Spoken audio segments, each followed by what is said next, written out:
Hey friends, I have a bird origami project, but different than my other one. So stay tuned, see what I got planned for you, and watch all the way till the end. You're going to need some copy paper and then some scissors and something to color with and to draw with. I am going to start with a good old sheet of copy paper.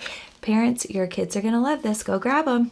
For real. Okay, start with a regular sheet of copy paper, and normally I would tell you to turn this into a square, but we want double the fun, so we're going to make 2 squares out of this today. So I'm going to fold it in half just like that.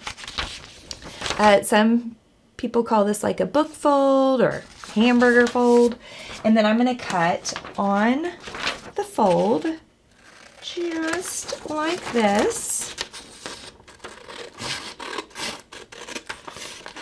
There we go. Okay, and then I'm going to set that half aside, and I can make a second bird out of that sheet. Okay, now we have a smaller rectangle. We want to make this smaller rectangle into a square. So we take the short edge, fold it up to the long edge. We want it to be a nice point right there in the corner and crease it down just like that. And then you can either draw a line here, open it up and cut, or you can trust yourself to cut right where that folded over edge meets the other part of the paper. So now when I open this up, I have a square or a diamond. Right? Remember, pause me at any time, rewind if you need to, and rejoin. Okay? So now, I keep pushing my board out of the way, so I'm hoping I don't do it again. But what I'm going to do now is I need to take this edge and I need to fold it to the middle. Kind of reminds me of making a paper airplane or making a kite. Now I do have another bird origami project that's completely different from this one, so if you wanted to check it out, you totally could. Okay, and then same thing on this side, fold the edge to the center, just like that. So now, I think some people call that a kite fold maybe, but looks just like that, okay? So next, I'm going to fold it in half so that those papers are on the inside, okay?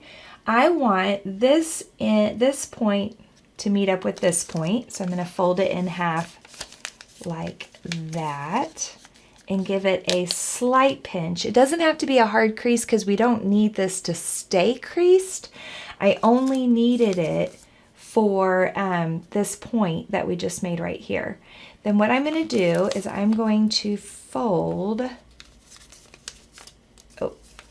this side. Okay. Okay, get that good crease. All right, here we go. So I have this good crease. Now I am going to create a fold.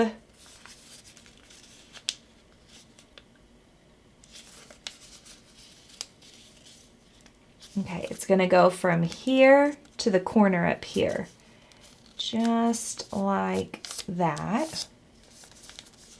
Okay. And then when I open it back up, we're good to go. We've got a crease. So now I am going to fold it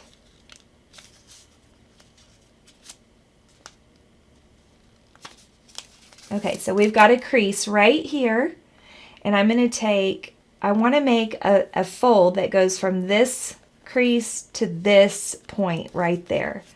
So I'm going to fold from that crease to that point, okay? Just like that. All the way across. Whew, there we go. Give it a good fold, okay? So now when I turn it over, I can see where the two, whoop, throwing my papers around.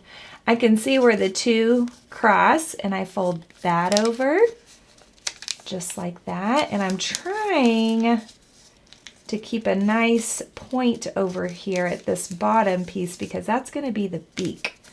Okay, so I folded that over. Then when I turn it again, I can see where they meet. Fold that over. And then you should have a little tiny triangle piece that flaps over. So what I'm going to do is I'm going to take that little tiny triangle and I am going to poke it right inside there. So I've created this pocket here and I've also created a pocket here. My finger is going to become a claw and it is going to go right in that pocket. And now, my friends, I have a little finger puppet that can become a bird. Okay, so I would say that the part that has, come on, focus. There it is. See that part right there where it has the paper that goes across? I would say that should probably be the back and the smooth side should be the front. So I'm going to flatten that back out for a minute. And I've got to start designing this thing. What do I want it to look like, right? So this obviously is going to be the beak, okay? And I might have a smile on my beak. And then I might have an eye. And of course you could exaggerate. So I've got a circle and a pupil and a shine, some lashes if it's a girl, okay? And then we might have a wing right here. So I just did a curve up, curve, curve. So it kind of looks like U's, just like that. And I might go ahead and trace this line right here just to define the beak, just like that, okay? Now you got to think, what kind of bird is it? Is it a cardinal, a robin, a blue jay, a toucan, a made-up polka dotty rainbow art bird? I don't know. Whatever you want it to be. There's no wrong answer. Let's say we're doing like a fun toucan type silly bird. I could do some yellow. I could do some red.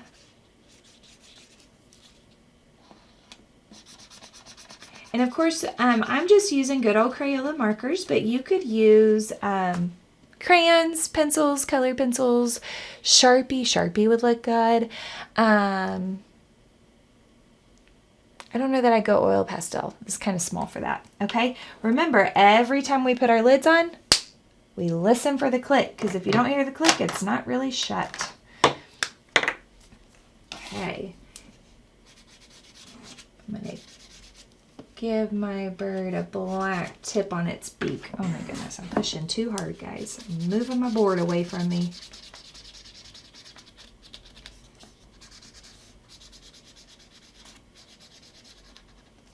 Okay. Then I might have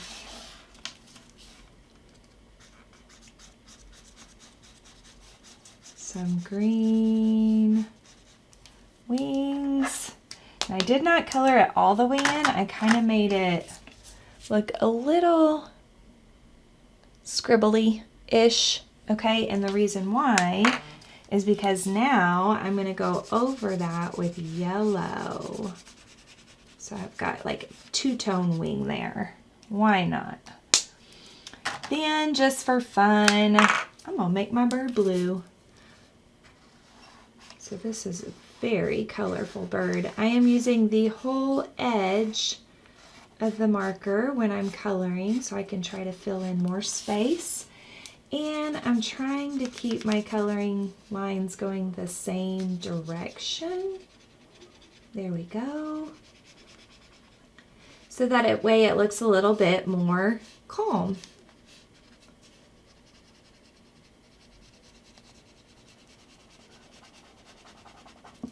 Awesome. Oh my gosh, this is so cute.